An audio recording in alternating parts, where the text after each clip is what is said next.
3 weeks ago, I was lying on a hospital gurney at 2 in the morning, shaking so hard I could barely hold my phone. The surgeon told me my appendix was rupturing, and I needed to be in the operating room within the hour. My first thought was not about the surgery.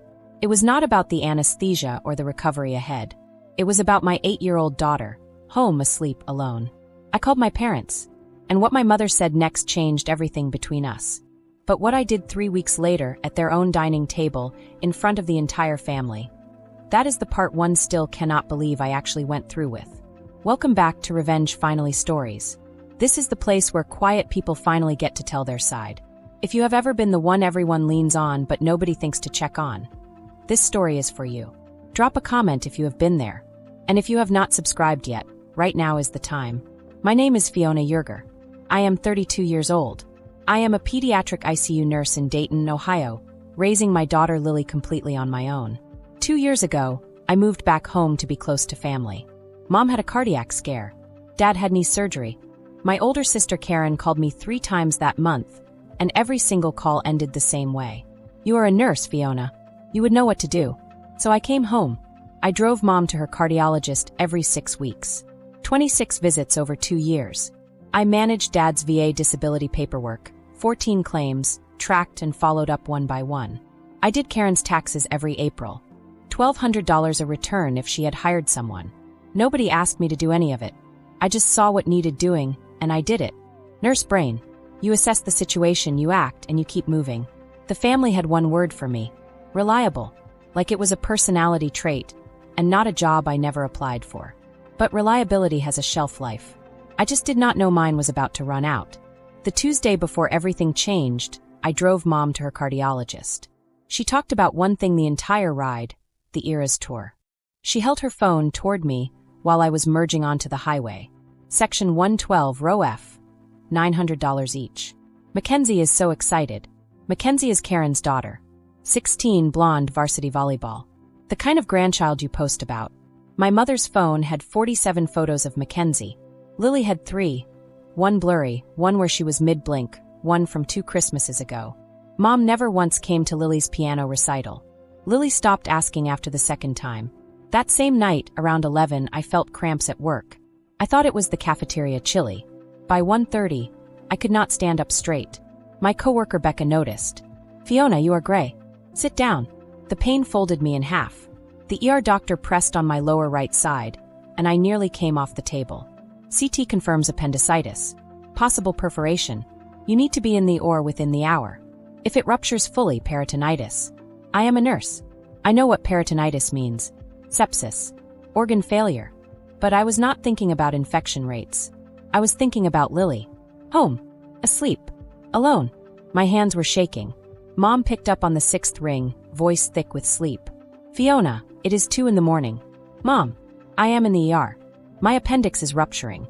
I need you to go to my house and stay with Lily. The concert is tomorrow. I need my sleep.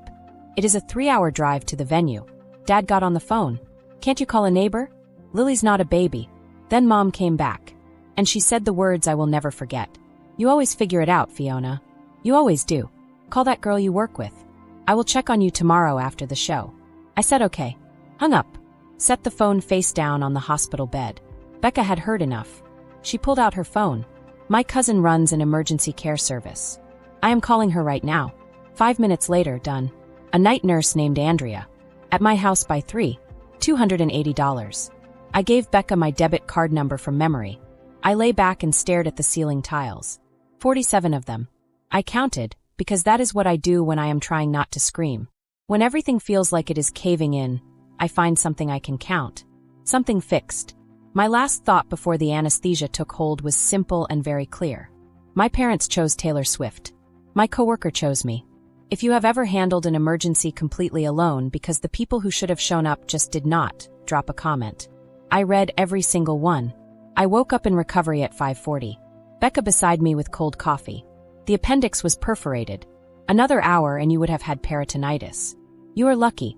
Lily had woken up once, seen Andrea, and gone right back to sleep. My phone lit up. No texts from Mom. No missed calls from Dad. One text from Karen, 7:22 in the morning. Mom said you had some stomach thing. Hope you feel better. Mackenzie is so excited for tomorrow. Smiley face. Musical note emoji. She knew I was in the hospital. She called it some stomach thing, and followed it with a concert emoji. I drove myself home, against medical advice, because there was no one else. Andrea had left a note on the counter. Lily is wonderful. She read me a chapter from her book before bed. She had also washed the dishes. A stranger washed my dishes the night my parents chose a concert. I sat on the couch with surgical tape on my stomach and opened a spreadsheet. 26 cardiology visits for mom, 78 hours of driving. 14 VA claims for dad, 42 hours of paperwork. 2 tax returns for Karen, $2,400 in value. Over 400 hours. Over $8,000 in 2 years. And they could not give me one single night. I saved the file. Named it Family Labor Log. Then I searched for attorneys in Dayton who handled family law. Monday morning my supervisor called. Mom had phoned my unit twice. First to say I was having an emotional crisis. Second to ask whether I had access to medications that might explain my behavior. My mother had called my workplace and implied I was unstable, possibly abusing drugs. Then Aunt June forwarded me a group chat. Karen to our cousins. Fiona is being ridiculous. Give me a break. Mom's reply. She has always been like this. Needs to be the center of attention. And then the message Aunt June almost did not send. Mom, 2 days after the concert. If Fiona wants to play victim, let her. Lily can come live with us when Fiona burns out. She is a single mom on night shifts. It is only a matter of time. She was not just dismissing me. She was building a case. Laying groundwork, in writing in front of family, that I was too unstable to raise my own daughter. I had seen this from the other side in the pediatric ward. I knew exactly what the documentation looked like. And I knew exactly what to do with it. I called a family law attorney. Cease and desist. Stop contacting my workplace. Stop making statements about my fitness as a parent. Stop implying any claim to my daughter. The letter went to certified mail. The green card came back signed. I had a date circled on my calendar. Sunday dinner. 3 weeks to the day. Every family member at the table. Sunday morning, clear Ohio sky. I dressed Lily in her yellow dress with the white daisies. I packed a plain manila folder, the spreadsheet, the group chat screenshots, the Instagram posts she thought she had deleted. I had saved every single one. Dad opened the door.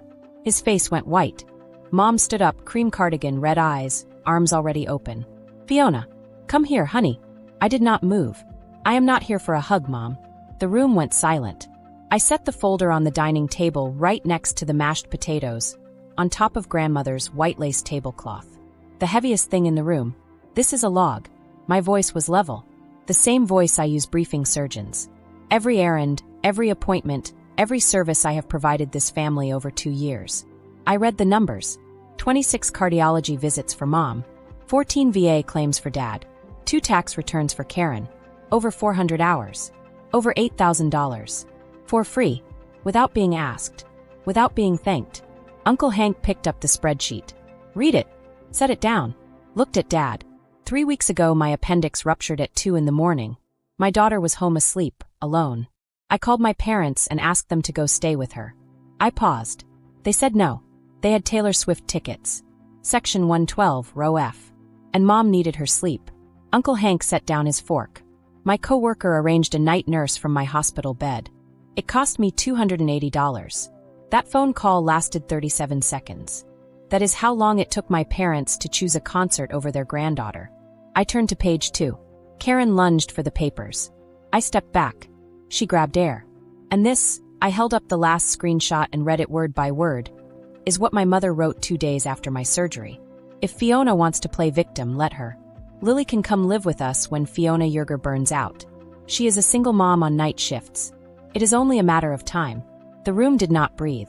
Linda, the pastor's wife, stood up, looked at Mom, looked at me, sat back down, lips pressed into a thin, tight line. Mom started crying, loud, theatrical. That concert was the first time in 3 years Mackenzie picked me. And now you are destroying this family over concert tickets. I waited until she was done. It was not one night, Mom. My voice did not waver. It was every night I drove you to the doctor. Every form I filled out for Dad. Every tax return for Karen. You did not forget me for one night. You forgot me for 2 full years. Silence. The clock ticked. I closed the folder. Stood straight. I am not here to punish anyone. I am here to tell you what is going to change. I will not be driving mom to appointments. I will not be filing dad's VA claims. I will not be doing Karen's taxes. And if you want to see Lily, you will call me first. And I will decide. You cannot keep my granddaughter from me. Mom's voice cracked. I am not keeping her from you, Mom. You kept yourself from her. I held her eyes. On a Saturday night. Section 112, row F. I picked up Lily. She wrapped her arms around my neck. Aunt June caught my eye from across the room. Just a nod. Quiet. Solid. Drive safe, honey. The folder stayed on the table, right next to the mashed potatoes, on top of grandmother's white lace tablecloth. That night, Aunt June called. Mom had sat at the table for a long time without eating or talking. She read through every single page of the folder, then set it down and said, I did not know she kept track. 3 months later, things had changed. Mom called once a month. Brief, polite. Dad mailed Lily a birthday card with $50 inside. Handwritten, shaky, misspelled. Happy birthday, Ladybug. Love, Grandpa. First card in 3 years not signed by Mom. Some bridges do not rebuilt. They just stop burning. One evening I found the hospital wristband in a drawer. My name, my date of birth, and in the emergency contact field, Lily Yerger. I placed it in her baby memory box. Some things you keep not because they are precious, because they are proof. I spent 32 years being the person who figured it out. The night my appendix ruptured, I learned the most important thing. The people who love you do not make you prove it from a hospital bed. You always figure it out, Fiona Yerger. Mom was right. I finally did. That is my story. One phone call. One concert. One dining table. If this reminded you to stop carrying people who refuse to carry you, share this video, drop a comment, hit subscribe. I will see you in the next one.